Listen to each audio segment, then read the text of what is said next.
The Lost Art with Andrew Cox podcast. Marine Corps League and Till Valhalla Project Ambassador. Now streaming on all major podcast platforms.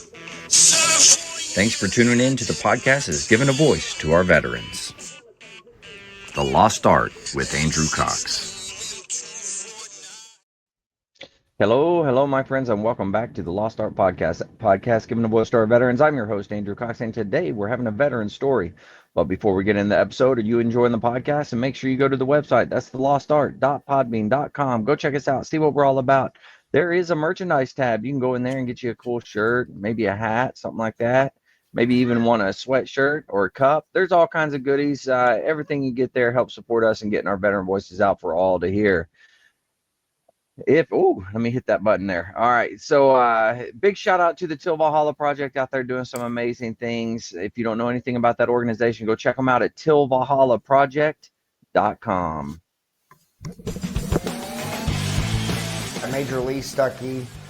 We've been blessed to bring in thousands and thousands of veterans and first responders and save hundreds from suicide.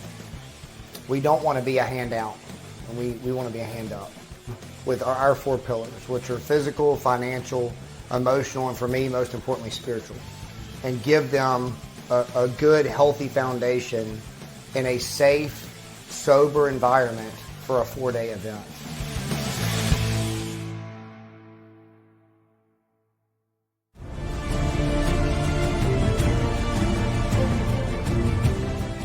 Are you a Marine veteran? Are you missing that bond you had on active duty? Then I have a place for you. Join the only congressionally chartered Marine Corps Veteran Service organization, the Marine Corps League. Get that brother and sisterhood back in your life.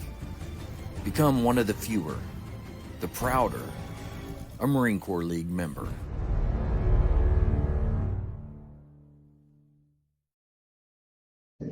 All right, we're back here. I got Teyler Williston. How you doing today? I'm doing pretty good, Andrew. Doing pretty Awesome. Well, hey, I'm excited to have you on here. We kind of met mutually through a friend, but I'm excited. And correct me if I'm wrong, Air Force veteran, yes? good. Yeah, Air Force. Awesome. Well, hey, man, let's kind of go back to the beginning and kind of talk about where you grew up, what was that like, and then what drew you to military service? Yeah, okay. Yeah, I grew up in Idabel, Oklahoma, way deep down southeast McCurtain County in Oklahoma. Yeah. And I lived there till I was about 19 years old. Graduated high school at 17, and then stuck around there for about a year and a half to build up my college GPA to move off. There's not a whole lot down there. Yeah. So just kind of wanted to get out, and then once I was transferred over to ECU and Ada, that's when I joined. That's when I signed up for the military. I think I transferred January of 2019, and then I was signing the dotted line March of 2019. Okay. Very nice. And what were you signing up to do in the Air Force? I became a Air Force firefighter. Oh, okay. Very cool. All right. Yeah, that's I know a couple buddies that went into that. They really enjoyed it, doing firefighting stuff. Yeah, it's a pretty lucrative field. I enjoyed it, my time in. Yeah. Well, now what year and month did you ship out to boot camp? I left, I believe, June 6th of 2019. Of 2019. Okay. Now tell me a little bit. Now, do you have military background as far as anybody in your family serving the military? Yeah, I have a few. Okay. My grandfather, he was on my dad's side. Yeah. He was,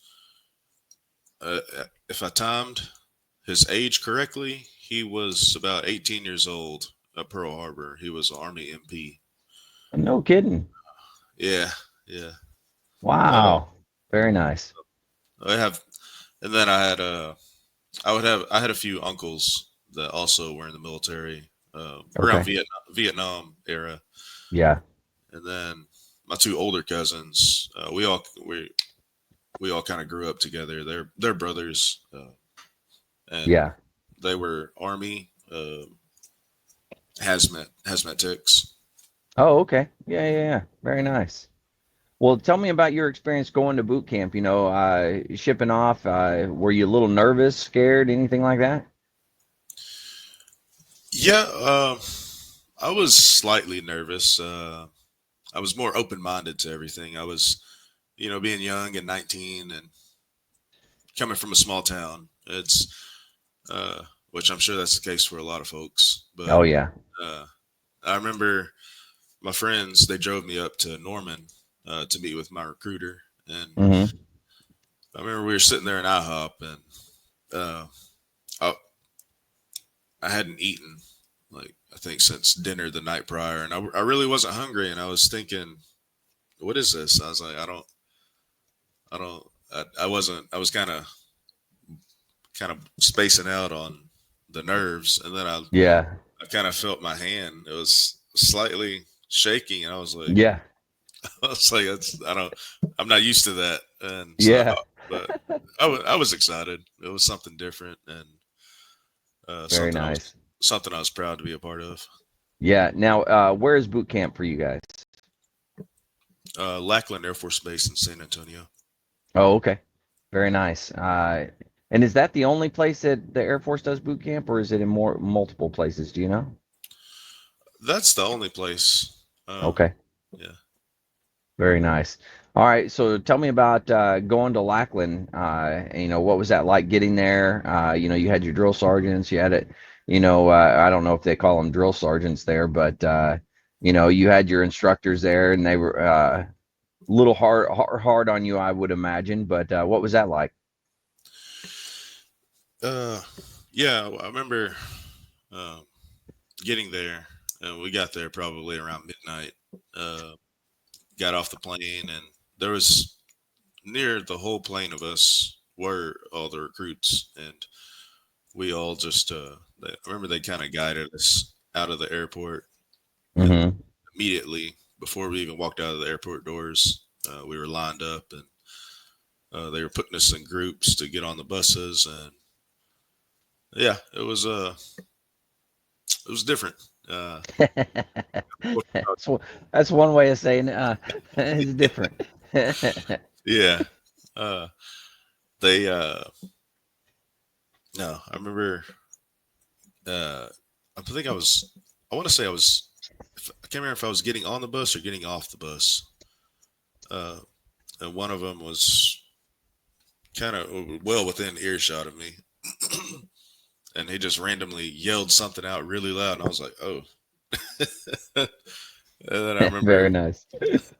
I remember on the way over, um, I think they said you have 2 minutes to call your family or something, and Yeah. uh, they didn't give us a little script or anything to say. I just called my Oh, mom wow. real quick. Yeah, I called my mom, and I was just like, "Hey, uh, I made it. I'm safe. I'm on the bus, and we're on the way over there, and I won't be able to have my phone. So this may be the last call for probably at least a few days. I'm not sure when we will." Yeah. So Very nice. And then they get you on the buses onto the base, and then that when you like it kind of all, I guess, all begins at that point. yeah, yeah, we rode on to base, and oh, I remember we stayed up till probably 3 or 4 that morning. Um, and I want to say that the very first thing they had us do was we had to get our feet measured for shoes. Oh, right. I remember that process took a long time because in each flight there's about 50 to 53, 55 people. Yeah. Uh, and so just trying to sit around there and kind of hurry up and wait sort of thing. And it's like 3 or 4 in the morning by the time they actually have you lay down. Yeah. And I I think they let us sleep, get at least about 6 or 8 hours of sleep that first day. Okay. And then everything after that, it was getting uniforms, Yeah. getting size and getting uniforms, and then haircut, all sorts of other stuff. Yeah. Now, when you get your hair cut there, do they do the buzz cut? Yeah. Yeah. Okay. Everyone's buzz cut. Very nice. And then, so you're that transition there when you're in kind of getting everything ready, was that like 3 or 4 days, something like that? Yeah, I want to say it took a few days. Yeah. Yeah, it took a little bit to for us to adjust, and then you Hmm. walk through the shot, go to the healthcare, and get all the shots and all that Oh, stuff. right. Yeah, yeah. Those are always fun. Yeah. So now, when do you pick up your? Now, what do you guys call them? Is it drill sergeant? What do um, you? Military training instructor, MTI. MTI. Okay. When do you get your official MTI for your flight? And like that's the ones that you stick with the whole time. We got them from, I think it might have been day 2, Okay. if I recall. Very nice. Yeah, I think it was that first. I remember when we got there that first night. There was like 4 or 5 different ones in there, and then I think that morning when they woke us up, and uh, I remember he was walking. The Staff Sergeant Dennis Weiss. He was I think he had just that we were his first flight. I remember that. Oh, wow. Okay. And he was fairly young, and Right on. really, really cool guy. Really cool guy. He would give us a lot of tips and tricks once we got out into the fleet. Very good. Yeah. So, what were some of the memories you have from your time in boot camp? Like maybe lessons learned, or maybe even just kind of a funny story or something like that. What's some things you remember? Oh, not to walk too fast right after you get out of the shower. I I was cutting the corner. I think this was it might have been the first shower that we had, and I remember I had my towel wrapped around me, and everyone's scrambling everywhere, and I went to cut a corner, and I went too quick and slipped. I love it. Yeah. That's good sage advice there. I like that. Yeah, it's nice. Yeah. uh, so what were some other things that stood out to you in the boot camp? Like lessons learned or anything like that? Um, it's kind of just you know, if I was just to give advice to someone else that may be going, just to stay open minded about the Yeah. stuff. You know, they can't hurt you. You're just it's a transition. You have to be Hmm. open minded to, and then just remind yourself that it's a mind game, and Yeah. they want you to do things a certain way, which is expected, and you just do your best. That's Hmm. Can't say much Yeah. else for that. Yeah. It makes sense. Yeah. Good advice. So at that point, then, once you graduated boot camp, you now did you get some time off in between that and going to your was it firefighting school? uh, yeah. Um, no, we didn't have. I didn't have any downtime. I don't Okay. think. I think everyone, because I was a reservist. Oh, okay. We didn't have many Air National Guard guys in my group, and all active. Hmm. I believe it was. I'm guessing it was all the same for everybody because uh, there were some guys. Uh, I was the only firefighting. I was the only firefighter in my basic training group, Oh, and okay. then you graduate, and I think on a Saturday, and then I think you're shipping out by Sunday. So it was just Oh, wow. It was just a immediate turn back, and Yeah. just wait for your bus to get there, and everyone's slowly trickling out little by little wherever you're Right. headed, and Yeah. Now, I believe where did you end up going for the school? San Angelo, Texas. Oh, okay. Very Yes. nice. It was if I remember right, it's more southeast of San Antonio or Okay. southwest. It was. Yeah. I know it was hot. I Yeah. I tried to wear contacts. Because once we got there, it was Yeah. optional if you wanted to wear the glasses or not. And so I tried to wear contacts, and just with like the heat out there and the sun and the weather, Hmm. and then uh, you know training on all sorts of different stuff and training fires. Once we get to that point, uh, Yeah. I was like, my eyes are kind of messing up. So I had usually about midway through the fire program, uh, I end up just saying, I don't need these contacts. They're actually kind of messing. They're kind of hurting my eyes, Yeah.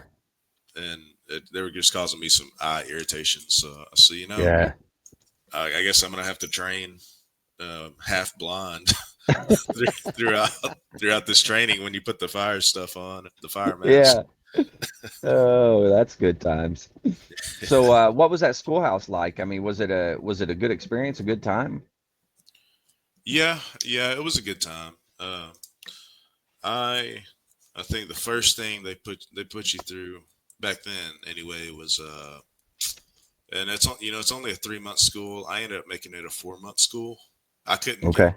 I couldn't get past emergency medical responder. Um, Mm. I ended up I think one of the first few little tests that we did, I ended up getting a wash back on to the following class. Oh, I see. Yeah. I think I might have started the second one later that week. And then I think I made it all the way to block two, Hmm.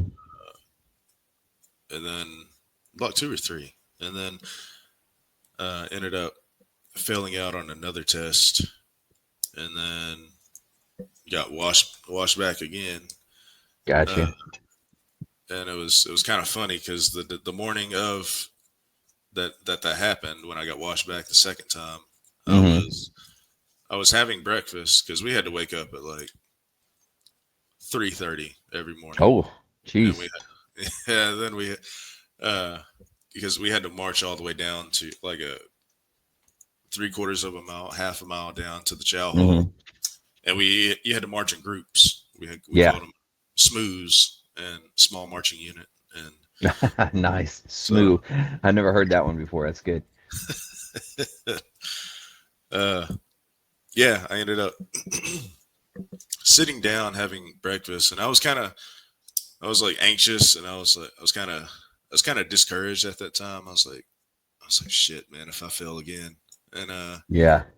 and then I was like, no, I can't. I'm gonna do my best not to. And then I ended up sitting down next to a guy who was actually in the class that I had got washed back with later Yeah. that day. Uh, his name was Eric Hunt. We're still good friends to this day. And Nice. I remember explaining that to him, and then he was like, "Man, that's well. Hopefully you don't fail on all this." And then later that day, I ended up getting back in his class. He was like, "Oh, you're that guy I was sitting at breakfast with."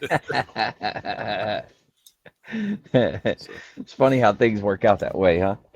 yeah, yeah. Yeah, that's awesome. And now how many phases were there in that? 6 blocks. Um, Six. yeah, I think. Gosh, if I So, remember. do you remember what each block does? Yeah, vaguely. Okay. Block one is emergency medical responder, all the med stuff, and then Hmm. uh, block two is firefighter one. If I remember, I think block three is firefighter two. Uh, Okay. block block four is like I think a week and a half long of like a wildland firefighter, if I remember. Oh, wow. Okay. And then block five was hazmat. Mm. That that was a man. That was There's so don't much to hazmat. It's just ridiculous. yeah. Abbreviations on abbreviations. And, Yeah. uh, I remember, yeah, Block 5, and then Block 6 is a aircraft firefighter. Oh, right. Yeah, yeah, yeah. Now, would you say the aircraft firefighter is that more difficult than the like the open wildfire, like yeah, wildfires, right? Which one would you say is more difficult? Uh, I guess for me, I would probably say, I'm not allergic to much in the nature, but I think probably wildfire would be a little more difficult just because even just in the training, it's you really can't fake that kind of training because you actually got to burn, and then Oh, right. you actually have to get in there and Yeah, that put makes a sense. put a little cover over your eyes, and Hmm. then you're still breathing. It's rough either way.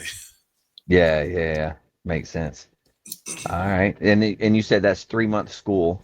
And then at that point, because you went into the Air National Guard, is that right? Air reserves. Air Reserves. Okay. So at that point, then do you go back to your unit, like wherever the unit is, or how does that work? Yeah. Um, you graduate, and then you graduate the fire academy, and then I believe that next day we were all shipping back out, back to home, and that Okay. was that was whenever my orders for all that training were officially over. It took me 6 months. I Oh, think wow. I got home. I think early December. I think Okay.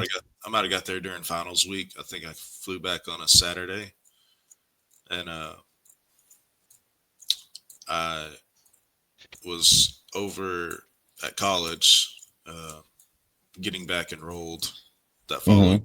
that following Monday. Okay. Very nice. And then, so as I mean, you're just doing school, college, regular college, and then doing the weekend thing like once a month at that Yeah, point with the unit. Now, what yeah. unit did you actually end up with? The 507th unit up in Oklahoma City or Midwest City at Tinker Air Force Oh, Base. at Tinker. Okay. Very nice. Now, what types of things were you doing when you were with the unit there as you went back? Oh, I had to in process, get my, uh, I guess, get everything approved on my CAT card to where I could have Right. access, do all that stuff, and I can't remember if I had to go to medical, and because there was always a certain time of the year, always around March, we would always do medical. Oh, I see. But just met the guys in my unit, uh, Hmm. and tried to stay pretty squared away throughout that time. That initial interaction, and Right. then you just get into uh, yeah, you just get back into that mindset, which it's actually if I could go back, I probably would have gone active. Um, Yeah. it's just much easier uh, when you're having that consistency day to day of that Yeah. routine. Oh, yeah, I would agree with that. Yeah. I can see how it'd be really difficult. You're going in, you have to switch your mindset to the military side, and then, oh, now I'm back to the civilian side. I'm having to go to school. I'm having to do those types of things. That's got to, I mean, it can't be an easy transition. No, no. Looking back, I wish I would have taken more of a breath to like, okay, let me try to. I'm doing this now. Let's get this mindset. I'm back in school. Let's get Yeah, this. yeah, yeah. It's funny how that works. You always look back, you're like, man, I could have done that way better. Oh yeah. Yeah. So now what were you studying in school? uh, Initially, I was studying for kinesiology for athletic training, and Oh, then okay. what kind of pushed me to go towards law enforcement was my grandfather, who was Hmm. at Pearl Harbor. He Yeah. was once he got out of the military, he went into law enforcement, and he basically served in law enforcement all the way up until he died, literally. Oh wow. Oh really? Wow. Yeah. So now, so you went to school for law enforcement, or at that point you were going to school for a degree in law enforcement. Is that right? Yeah. Okay. And then now at that point, you're going back and forth. Do you eventually graduate and become something in law enforcement? Uh, I'd have liked to say so. I went through the courses and graduated. Went through CLEAT. They call it Mm-hmm. collegiate officer collegiate officer program for Mm-hmm. the college graduates. Oh, I see. Yeah. Okay. So like we did everything that CLEAT does in 14 weeks. We do all of that training in 6 weeks. So Oh, dang. yeah, this was May of 2014.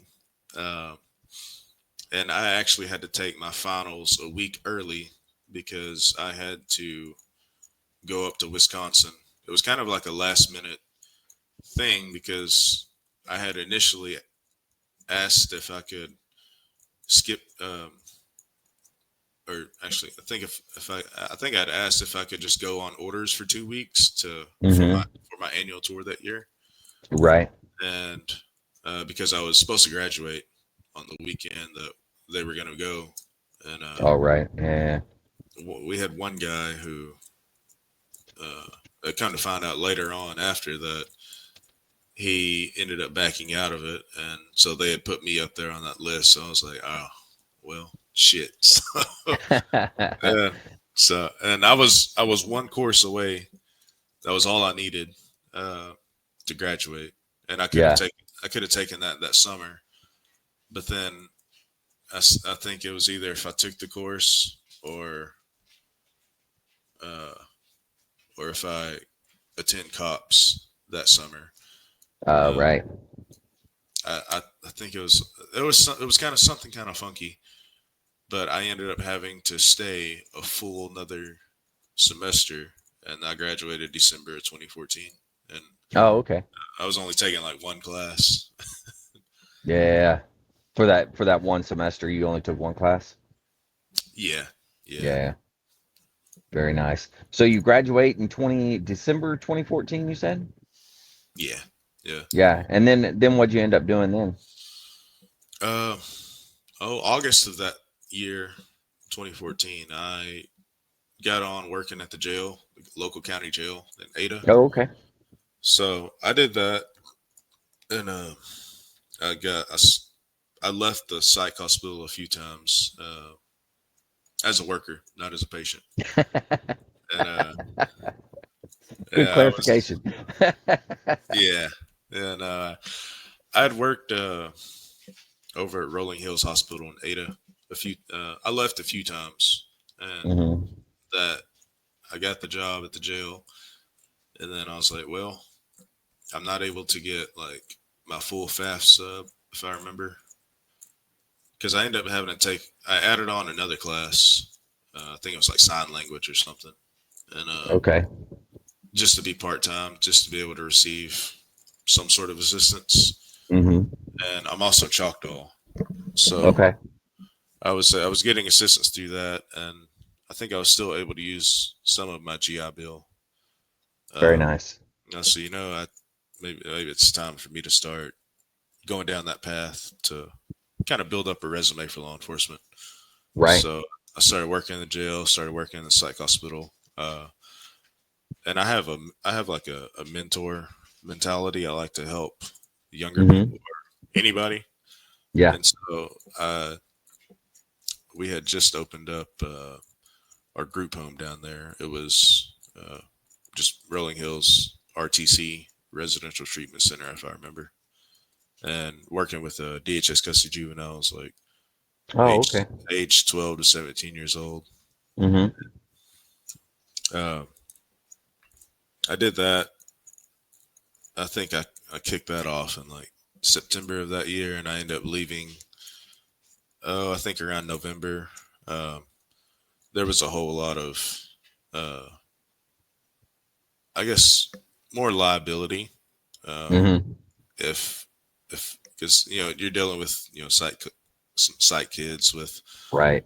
some severe uh, things going on for themselves, Mm-hmm. and uh, I said, I don't see this as beneficial for my career, so Right.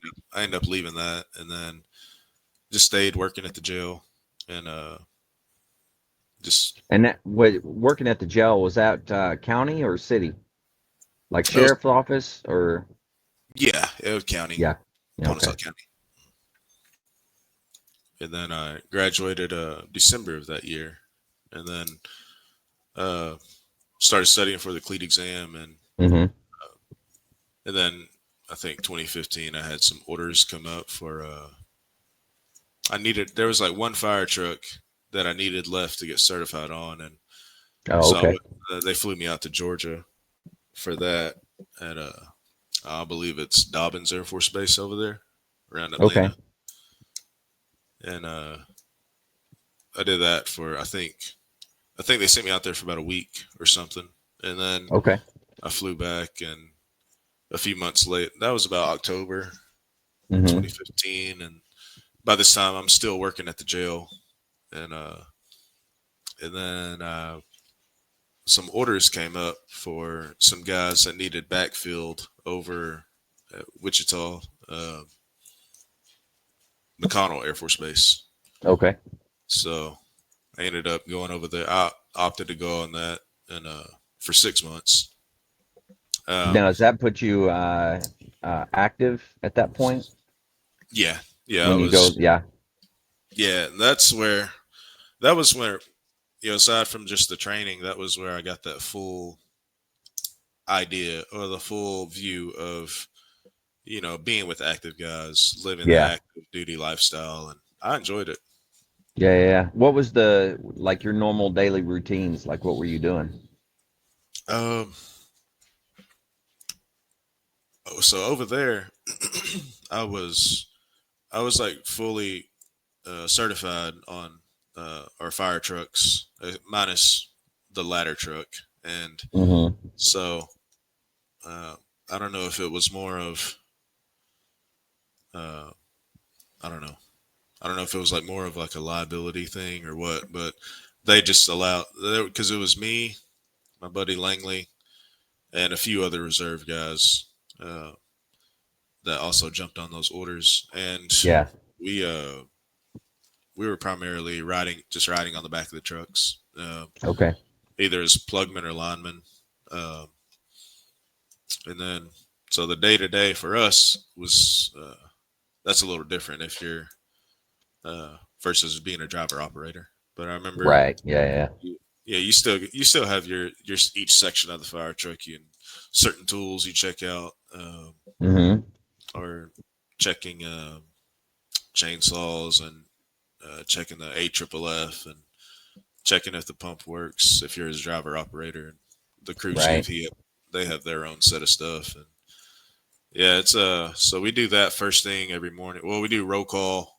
I believe it was at 8 o'clock, Mm-hmm. and then make sure everyone's there for the shift exchange, and then uh, check your truck handout sheet, and Right. load your fire gear on, and then um, I can't remember if I think we might cut for a short breakfast, and then we'll go into we'll look at whatever we got training for that day, Mm-hmm. um, and then we'll just the training room. We'll just kind of sit around, and we'll have some coffee and have little uh, computers set up if you need them, and then we'd have our fire chief or training chief. They'd be over there at the front doing a presentation, or Right. just kind of going over a game plan. If we have annual trainings or annual fire stuff, we have annual fires. We have, uh, Yeah. and then if you're aside from that, if once you finish that, we'd get we do whatever that training in the morning, and then break for lunch, and then a lot of us would eat real quick, and then they'd go lay down, just kind of take a quick nap or something, or Yeah. just chill out or watch TV or Xbox, and then come back from that, and then we'd uh, maybe do some other annual classes we have, something Now, fire. when you're taking the doing those classes and stuff, are you on standby, like if something happens, type of deal? How's that work? Yeah, yeah. So, Yeah. once you're on the shift at roll call, yeah, you're pretty much on the call Yeah. throughout the whole 24 hours. It was, and even looking back now, I was like, man, working 24 on, 24 off kind of sucks. Yeah. Yeah. Uh, I can see that for sure. but But that was the normal schedule, 24 on, 24 off. yeah, yeah, And you can do that like that entire 6 months. yeah, yeah. Wow. And those the 24 off, man, we were just young military guys. We were normally out at the bars and clubs and stuff downtown in Wichita, and Yeah. just enjoying. Uh, Enjoying life. yeah, yeah. Yeah. I like it. So now your time there, those 6 months. Now, did you run into any situations that you had to go and help with, and anything like that? Um, hey, quit. Uh, sorry, I've got my dogs. That's all right. Um, none in particular. Um, I remember there was one call. I wasn't on it, but it was kind of around 8 or 9 o'clock at night one evening, Yeah. and uh, somebody on base, I don't know why, thought it was a good idea to jump out of a moving vehicle going at like 25 miles an hour. They ended up Oh getting yeah. they ended up getting scuffed up pretty bad. Uh, I wasn't sure what caused that, Uh, I'm sure there was alcohol involved in that whole incident. but yeah, I had to guess so. Yeah, that sounds right.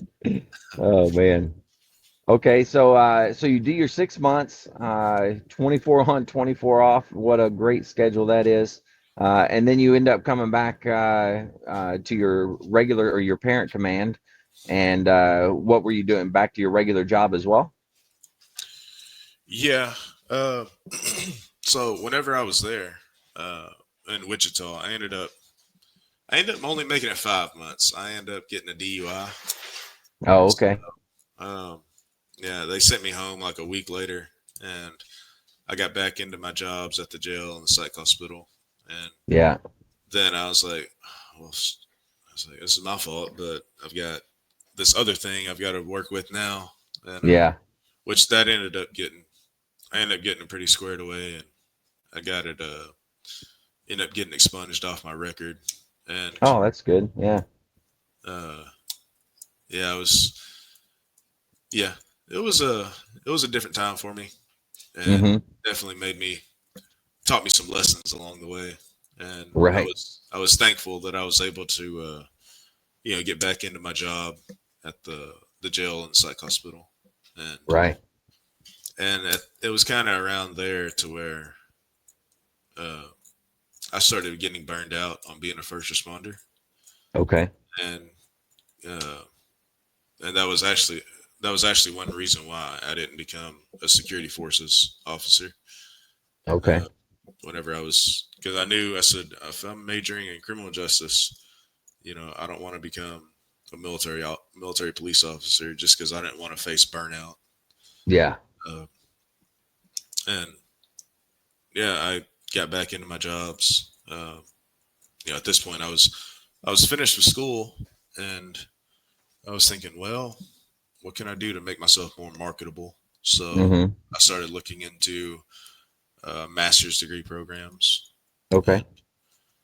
and uh, then I was actually while I was up in Kansas, I was on shift one day, and I think something just came across the news or came across the TV of like a dog trainer. I can't remember exactly I know what sparked my interest, but Yeah.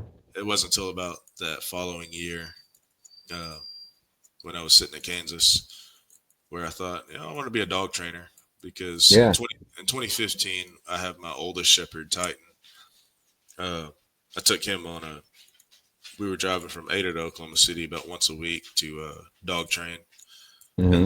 that was where I kind of fell in love with that part. And I was thinking, Right. I was kind of thinking in my head, and I said, what do what's something that I can do for work and enjoy and have a passion for? And then that's when I got into dog training, so I started researching some dog training schools, and that I found one and went and got certified in it. It took a little bit of time just because uh, I ended up going overseas in 2017, and I think I had just finished up.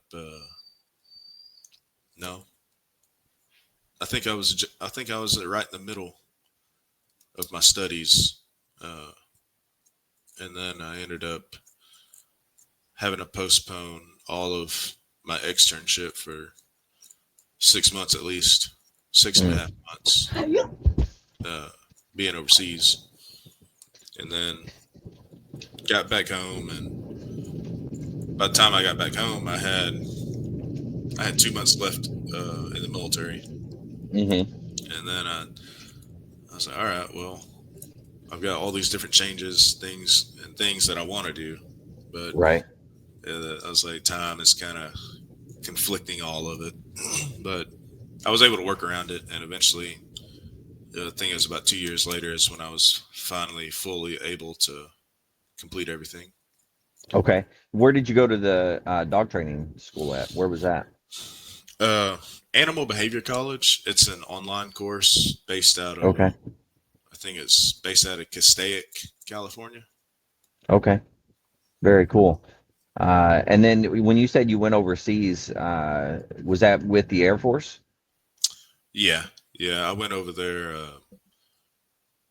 We actually flew out the day before 4th of July. So July 5th, 2017, and Okay. my plane. We were the first group to get there.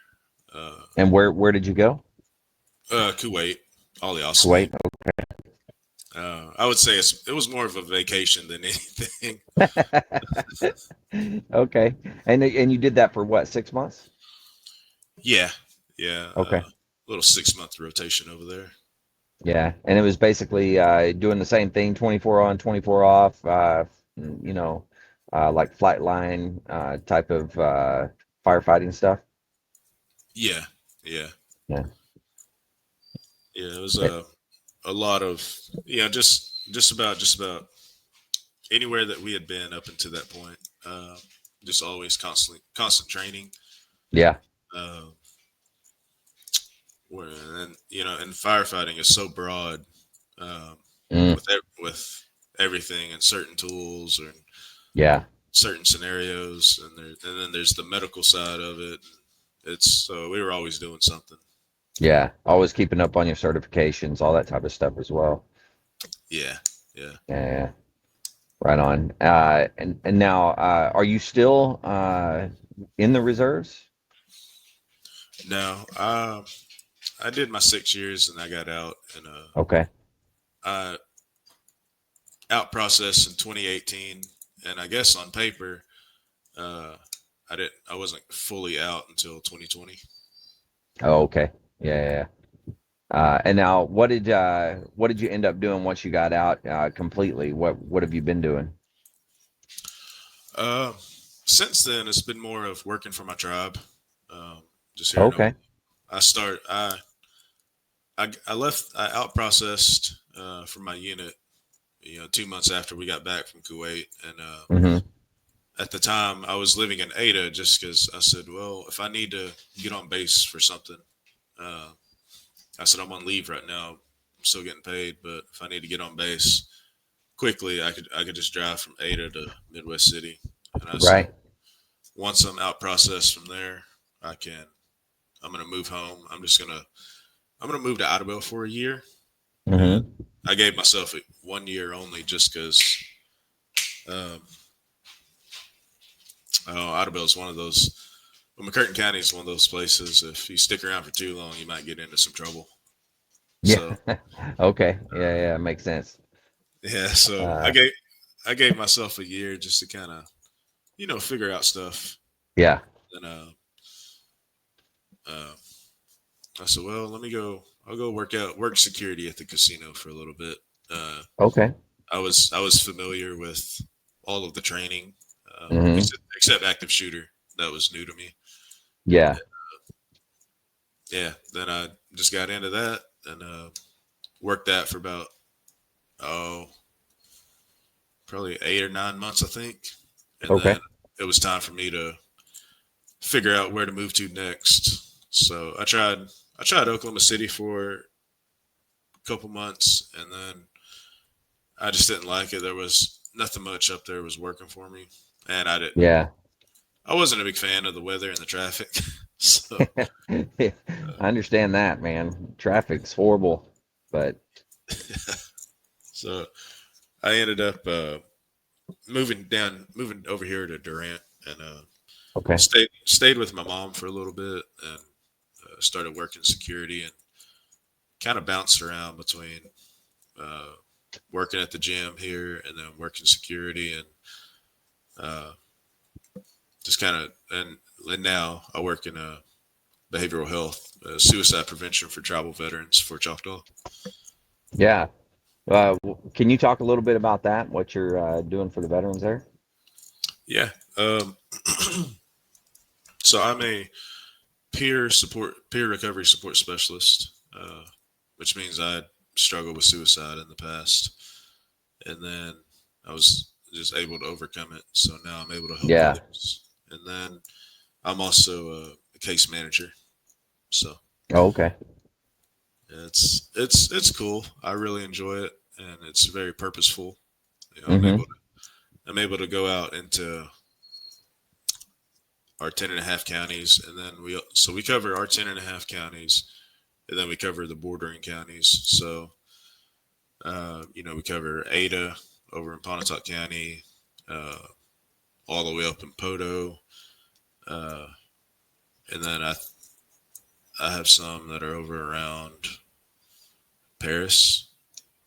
Oh, So wow. we have I'm always on the road. If it's not driving for work, uh, I'm driving to events for Honor Guard. I'm also second in command of our Choctaw Nation Honor Guard here. Oh, very nice. Okay. Yeah, that's really cool. Now, Yeah, how do you like the job that you're doing now? I mean, I would imagine it's pretty rewarding, but also is probably fairly difficult at times. it can be. Um, yeah, and it's I would think with anything working in mental health, you really have to be cautious and cognizant of when you feel like you're burning out. Yeah. Just doing your best not to do that, and Hmm. whether if that means simply walking outside barefoot, grounding Yeah. grounding to the earth, or going for a small hike, or if you have a kayak, or if you want to go rent a kayak for 2 hours. We have that Hmm. here. I did that Oh, the other okay. day, and I have my Very own set. nice. I've got my own set of kayaks, so or if someone doesn't feel up to it, but Hmm. you need to get out and go to the gym, or go for a run around the neighborhood, or Yeah. go to your favorite coffee shop, or say speak to us, just say hello to a stranger, Yeah. uh, and just I don't know, just asking people, Hmm. or some people wear their emotions on their face and their body language. So Yeah. if you come across True. somebody, you just say, "Oh, hey, are you having a tough day today?" Yeah. Versus how are things going? Hmm. Where you give them that kind of window, that small window of where, they can be more open versus Right. feeling forced to say something to, nobody wants to look, uh, there's humans, we have a lot of pride and ego. So a lot of people don't want to, yeah, That's very true. I can't speak for everybody, but I would guess like a lot of people will, they don't want to show, hey, I'm not feeling well. They Yeah. may they may think that's like a sign of weakness, and Yeah. It's not. Asking for help is there's strength in that. Oh So yeah, absolutely. Yeah, yeah. And it's hard to get that across. Especially as veterans, we have a sense of pride that we don't want to show that weakness, because that's what we were taught, never show the weakness. But man, my cats are going crazy over there. Sorry about that. They're over there fighting. But did you hear them? I thought My I heard cats? something. Yeah, man, they were going at it. But yeah, totally lost track. Oh, veterans, and we're just we don't want to show the weakness, and so sometimes it's tough in the veteran community to get people to open up and talk. Yeah, yeah. Um, just from what I've learned, I shared this on the podcast the other day. Was What I've learned is working in my job because I've been able to learn a lot more about myself too. Yeah. Uh, what I've learned is that you know humans are meant to feel those emotions, and Hmm. a lot of people um, may struggle with that with talking to someone. They may not have anybody they can trust, or Right. they may not be aware of you can still write out your and journal, write out your Hmm. emotions that way. And I think with veterans or combat veterans and just people in general, that any emotion that someone faces or any kind of trauma that they come across in any part of their life, if they're able to process it in a healthy way, I believe Oh that yeah. all emotions can be worked through. They may be Hmm. one may feel one more higher than the other or more lower, but I believe as long as they're able to connect with somebody and do the hard work on Yeah. themselves, do the deep work, and not try to get away from it with alcohol or Yeah. drugs and all these other things. Um, I think they'll give themselves a better fighting chance, and just even just getting more sunlight or trying to get more sleep. Sorry. Started fighting again. Oh no, you're Every- good, man. Everybody's in a fighting mood today. I don't know what the deal is. uh, so now, and you work specifically for the tribe? Yeah, yeah. Yeah. Now, what kind of events? What do you do on the regular? Is there events that you hold with them for the veterans or anything like that? Uh, yeah. So we do coffee groups. A lot of our events are kind of involved within our 10 and a half counties. Hmm. Uh, we don't go outside of those too often, unless we will have retreats. Yeah. Uh, we'll have like family retreats or our women veteran retreats. Okay. Uh, we host coffee groups pretty frequently, um, and we hold them in different spots. We have two here in Durant twice a month. We have one in Wilburton once a month, one in Broken Bow, and one in Idabel once a month. Okay. Um, and then my coworker David Fisher, he's actually kicking up a jiu-jitsu class at Oh, very multiple. cool. Yeah, yeah, it's we're pretty excited for it, and um, I think he's kicking one over here in Durant soon. I think every Tuesday and Thursday at like 6 a.m. Hmm. and then he's going over to McAllister to get a jiu-jitsu group started there, and then Mm-hmm. somewhere down in, I think, Broken Bow.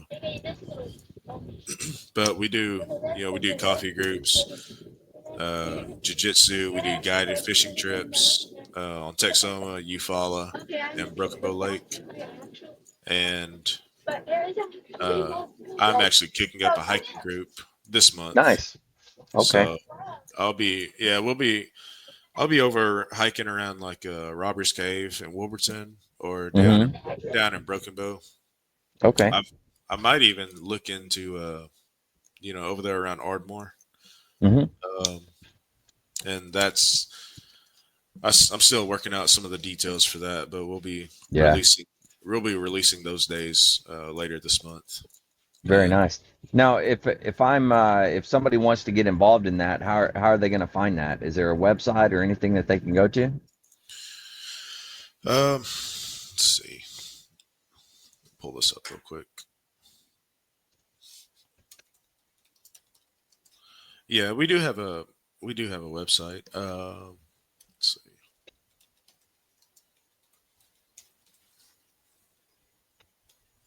Yeah, if they could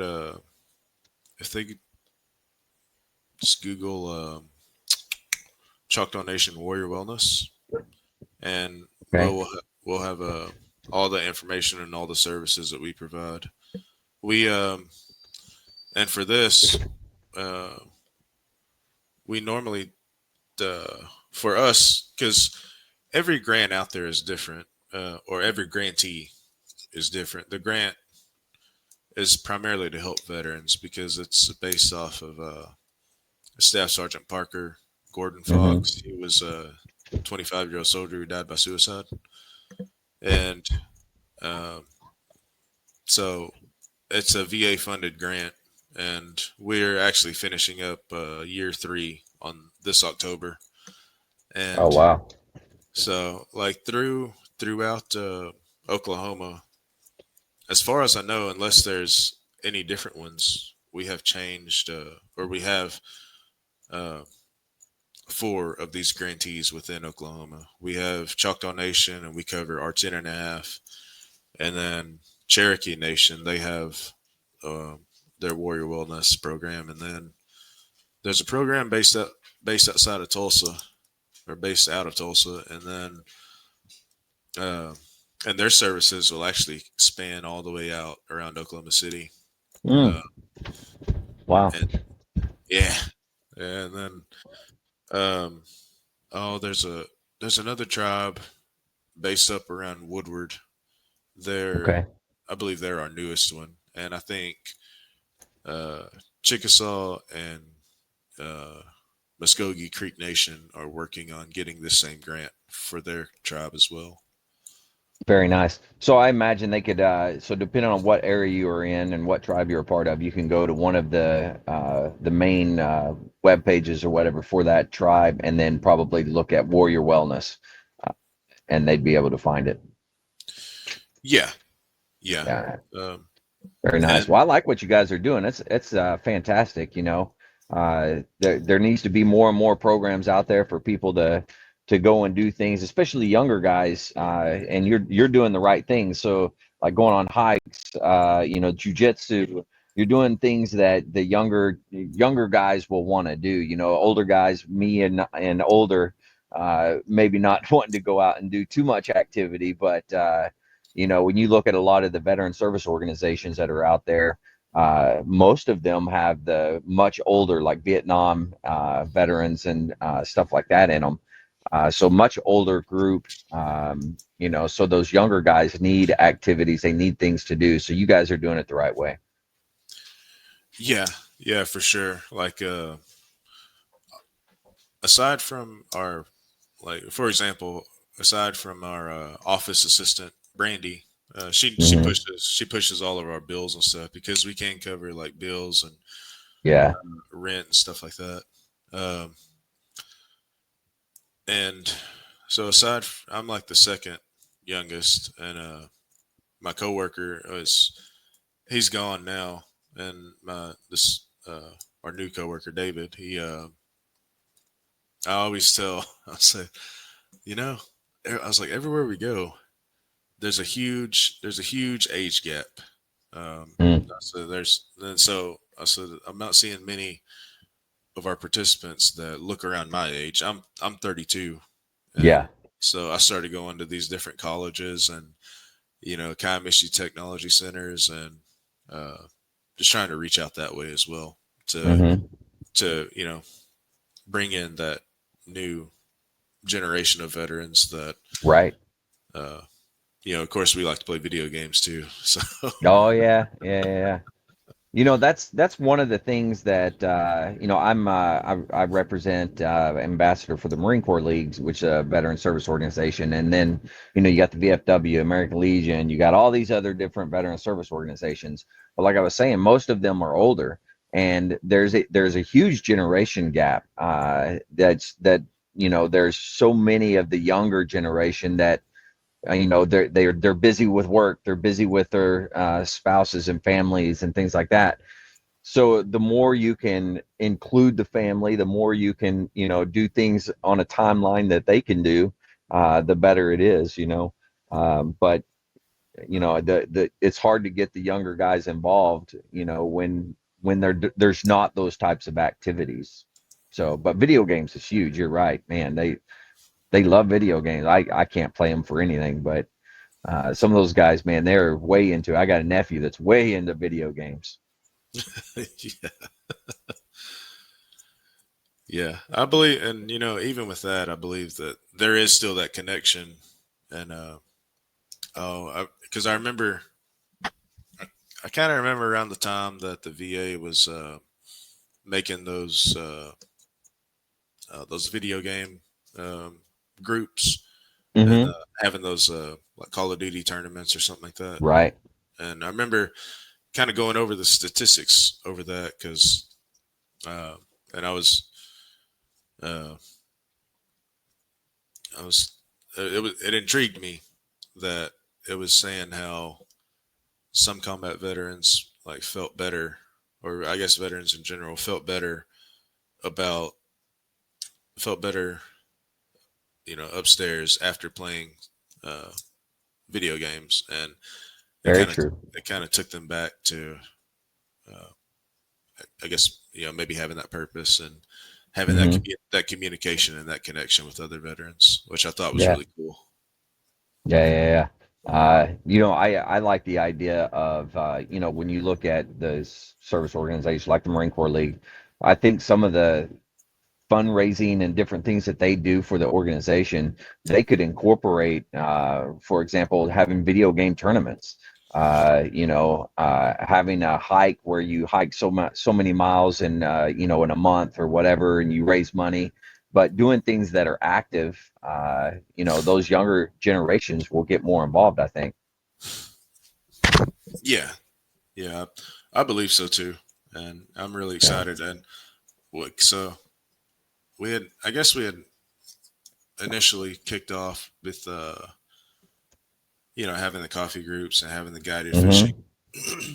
and then uh, we were doing equine therapy, but that's kind of Mm. a it's it's been a struggle maintaining that, and Oh yeah.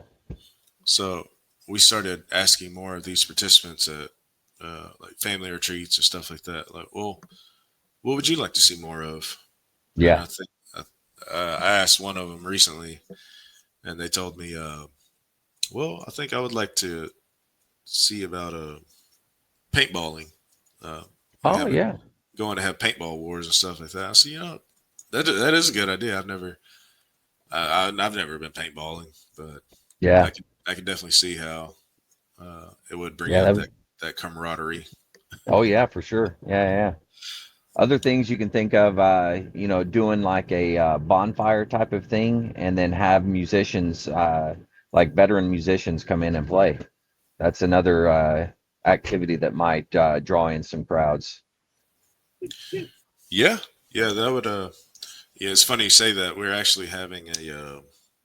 having like a men's and sons retreat, or Oh, nice. if the men don't have a son but they still want to join, um, Hmm. come on the retreat, they can for our participants. And then we actually have some of them who are involved in like small little local bands, and Mm-hmm. they travel all over state to state. But they had mentioned that too about groups and uh, yeah, it was actually Dylan to mention that. Yeah. Very nice. Well, cool, man. Is there anything else that maybe we missed that you'd like to cover?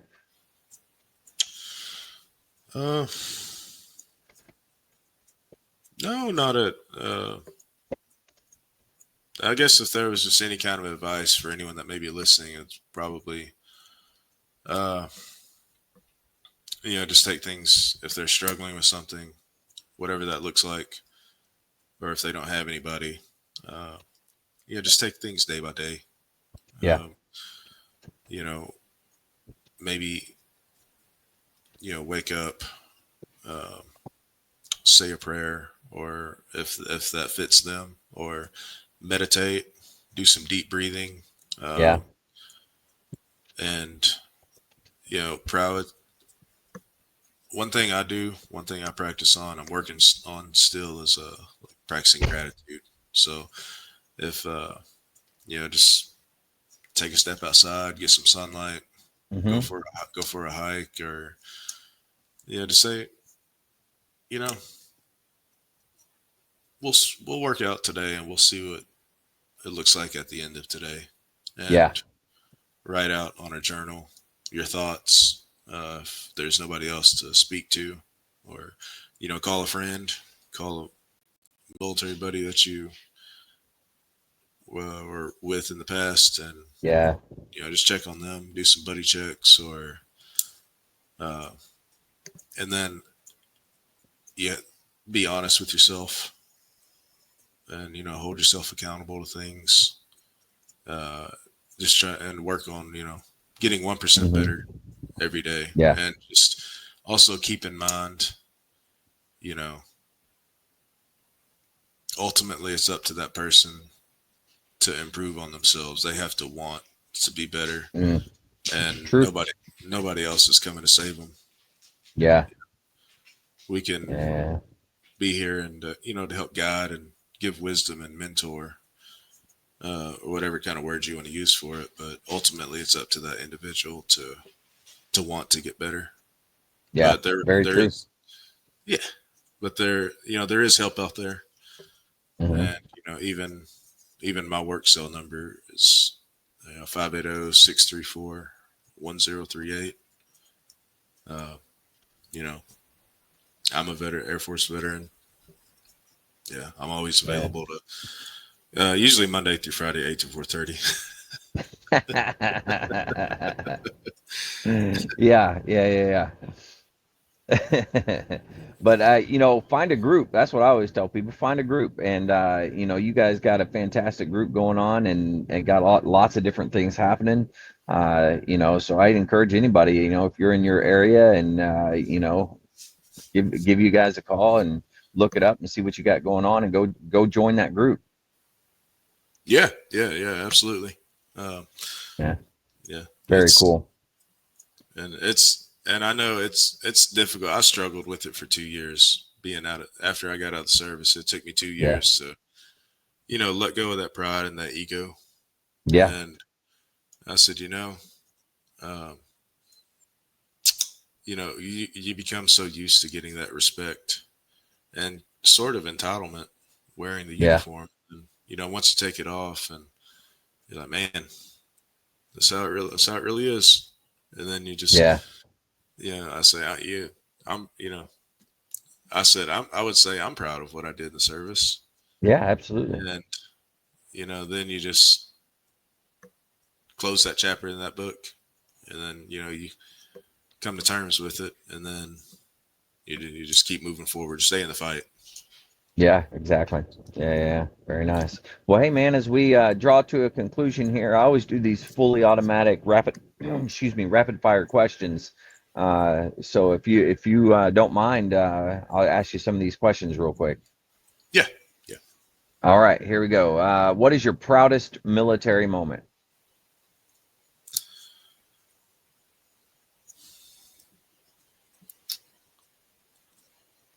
I would say when we were heading overseas. Um, that was even though it wasn't a combat zone. Well, I guess they considered it a combat zone. I didn't feel like it was a combat zone. Um, Yeah. but heading overseas, you know, it's almost kind of like, here's your ticket, here's your ticket for the ride.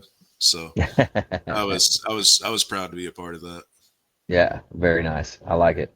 All right, what is your most embarrassing military moment? Uh,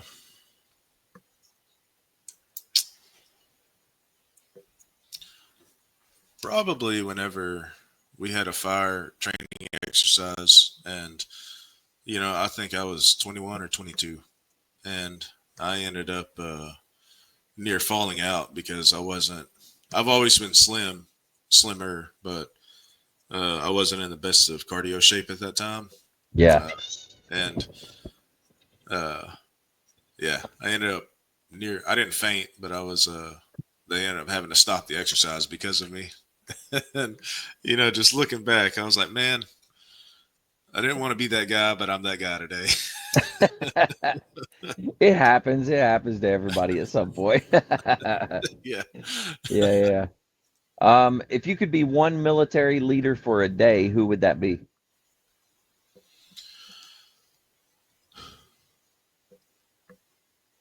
It'd probably be. I had a I had a master sergeant when I was in Kuwait, and he's kind of more of he was an older guy. He was coming up on 20 years, but he was just so chill, uh, and he would sit down and he would talk with you instead of Yeah, barking orders and this and that. He would actually sit down, and he was more like a father figure uh, nice. when we were out there at Al Mubarak Air Base. Hmm.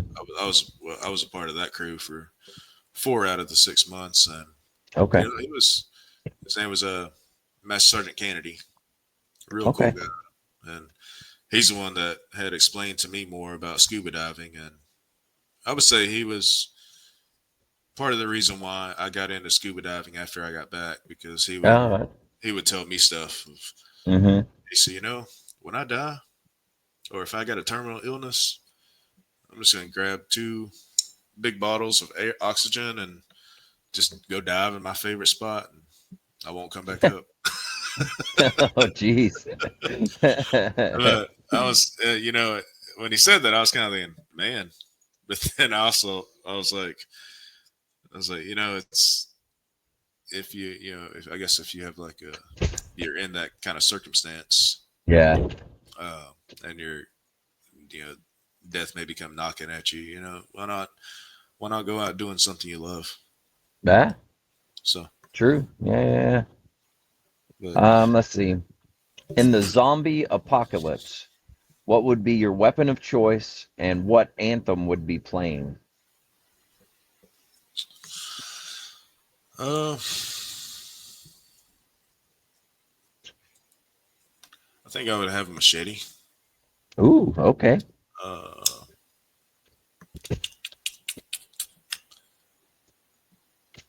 and probably Chains by Fleetwood Mac. Oh, okay. I like it. I like it. That's a good one. Yeah. All right. What animal best describes your time in service? Uh,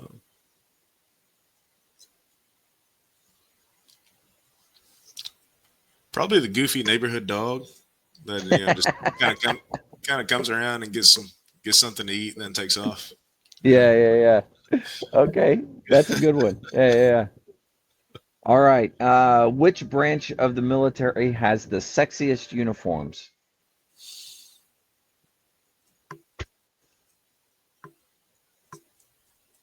I'd have to say the Marines. I've always liked the dress blues. Yeah. Okay. And then what branch of the service is the best? I gotta say I'm biased on this and go Air Force. I figured you'd say that. That's good. That's good. All right. Knowing what you know now, would you do it all over again? Yeah, I definitely would. Um, I'd probably go active duty. That'd probably be about the only thing I would change. Yeah. Um, and I just enjoyed the active duty lifestyle more, more connection with everyone. Yeah. Everyone was more upbeat and humbled and like minded and optimistic. And Yeah. I enjoy being around that's people with that sort of mindset. Yeah. Yeah. Makes sense. Well, man, thanks for coming on and doing this. I truly appreciate it. I'll give you one last chance if there's anything you want to say or cover. This is a last minute opportunity if you want to say anything.